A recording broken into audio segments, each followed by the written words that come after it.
Hello प्यारे बच्चे, राधे राधे। आप सभी का हमारे यूट्यूब चैनल पर हार्दिक स्वागत है। आशा है कि आप सभी स्वस्थ मस्त जबरदस्त होंगे। आज का हमारा टॉपिक है गॉस की प्रमेय अथवा गॉस का नियम। मोस्ट इम्पॉर्टेंट है फॉर बोर्ड एग्जाम के लिए। तो आइए अच्छे से बड़े ही मज़ेदार तरीके से सीखते हैं। तो एक हम काल्पनिक पृष्ठ ले लेते हैं। ये क्या है? एक काल्पनिक पृष्ठ है अथवा हम बंद पृष्ठ ले लेते हैं। काल्पनिक पृष्ठ अथवा एक बंद पृष्ठ ले ले जिसका केंद्र क्या है? वो है जिस पर प्लस क्यू आवेश स्थित है और आर दूरी पर एक बिंदु P है। प्लस क्यू आवेश से आर दूरी पर एक बिंदु P है और इसी P पर हमें क्या ज्ञात करना है? इसी P पर हमें ज्ञात करना है विद्युत फ्लक्स निकालना है। तो विद्युत बल रेखाओं के गुजरने की जो दिशा है, विद्युत क्षेत्र मान लेते हैं ये E है तथा इसी पृष्ठ के लंबवत इसी पृष्ठ के लंबवत यानी कोई क्षेत्रफल सदिश है, क्योंकि क्षेत्रफल सदिश क्या होता है? पृष्ठ के लंबवत होता है और विद्युत क्षेत्र तथा क्षेत्रफल सदिश एक ही दिशा में है। अतः थीटा बराबर क्या बनेगा? 0। और 0 किनके बीच है? विद्युत क्षेत्र तथा क्षेत्रफल सदिश, दोनों सदिश राशियां हैं। इनके बीच एंगल थीटा बराबर क्या है? 0। दोनों एक ही दिशा में हैं। तो अल्पांश अवयव लिया है डेल्टा ए और विद्युत क्षेत्र ई। तो इसके कारण हमें विद्युत फ्लक्स निकाल रहे हैं। तो अल्पांश अवयव के कारण निकाल रहे हैं तो फ्लक्स भी जो भी होगा वो भी क्या होगा? अल्पतम अर्थात डेल्टा फाई ई होगा। विद्युत फ्लक्स किसे कहते हैं? किसी बंद पृष्ठ से गुजरने वाले बल रेखाओं की संख्या विद्युत फ्लक्स होती है।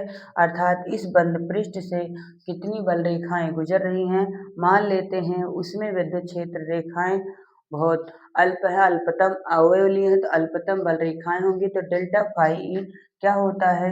विद्युत क्षेत्र ई, क्योंकि एक सदिश राशि है, क्षेत्रफल सदिश एक सदिश राशि है, इन दोनों का अदिश गुणनफल ही विद्युत फ्लक्स कहलाता है। तो डेल्टा फाई ई बराबर होता है E into delta A cos theta. Delta A cos theta विद्युत क्षेत्र की तीव्रता से विद्युत एक बिंदु आवेश के कारण विद्युत क्षेत्र की तीव्रता, ये फर्स्ट चैप्टर में आपने पढ़ा है। एक बिंदु आवेश कारण विद्युत क्षेत्र की तीव्रता क्या होती है? E बराबर 1/4 pi epsilon naught Q upon में क्या होता है? R square. तो यहाँ पर हम मान रखते हैं तो डेल्टा फाई E बराबर होगा 1/4 pi epsilon naught Q upon R square into delta A cos theta. Delta A cos theta तो डेल्टा फाई ई बराबर Q upon 4 pi epsilon naught delta A cos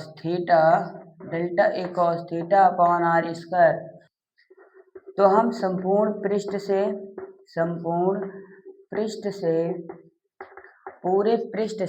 पूरे संपूर्ण पृष्ठ से गुजरने वाला विद्युत फ्लक्स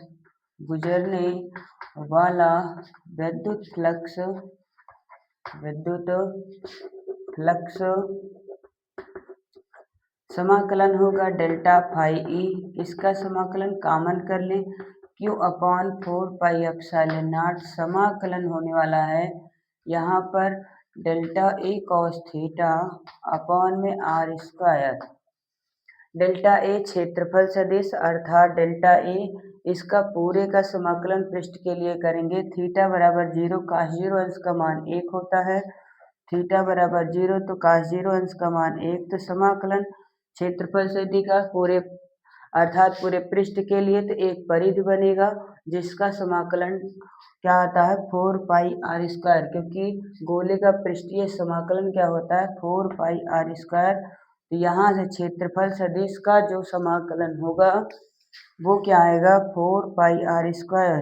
4πr² अपॉन में r² कैंसिल आउट हो जाता है। तो इस प्रकार हम इसको क्या लिख सकते हैं, 4 लिख सकते हैं। तो समाकलन जब हम डेल्टा फाई का समाकलन कर रहे हैं तो यहाँ डेल्टा हट जाएगा, अर्थात फाई ई बराबर आएगा क्यू अपॉन 4πε0। और इसका समाकलन मैंने बताया cos थीटा, cos 0 अंश का मान 1 होता है। क्षेत्रफल सदिश अर्थात इसके क्षेत्रफल गोले के पृष्ठीय क्षेत्रफल 4πr² होता है। r² एक दूसरे से बर्बाद हो जाएंगे, कैंसिल आउट हो जाएगा। तो यहाँ क्या बचेगा, इस पूरे का समाकलन क्या होता है, 4 होता है। यानी delta A cos theta upon r² पूरे का समाकलन किसके बराबर है, 4 के है। अर्थात हम ऐसे भी लिख सकते हैं कि क्षेत्रफल सदिश dA cos theta upon r² बराबर क्या है, 4 है। इस प्रकार यहाँ 4 लिख देंगे तो 4 से 4 कैंसिल आउट हो जाएगा, अर्थात जो हमारा विद्युत फ्लक्स आएगा Q अपॉन ε0 होता है। यही गॉस का क्या है, प्रमेय है। प्रमेय क्या होती है, किसी बंद पृष्ठ से गुजरने वाला विद्युत फ्लक्स फाई ई उस पर उपस्थित कुल नेट आवेश Q का 1/ε0 गुना होता है। यही क्या कहलाता है, गॉस की प्रमेय होता है। प्यारे बच्चों, आशा है कि आप सभी को यह डेरिवेशन बहुत शानदार तरीके से समझ में आया होगा। आप सभी का बहुत बहुत आभार, धन्यवाद। आप चैनल पर नए हों तो चैनल को सब्सक्राइब जरूर करें। जय हिंद, जय भारत।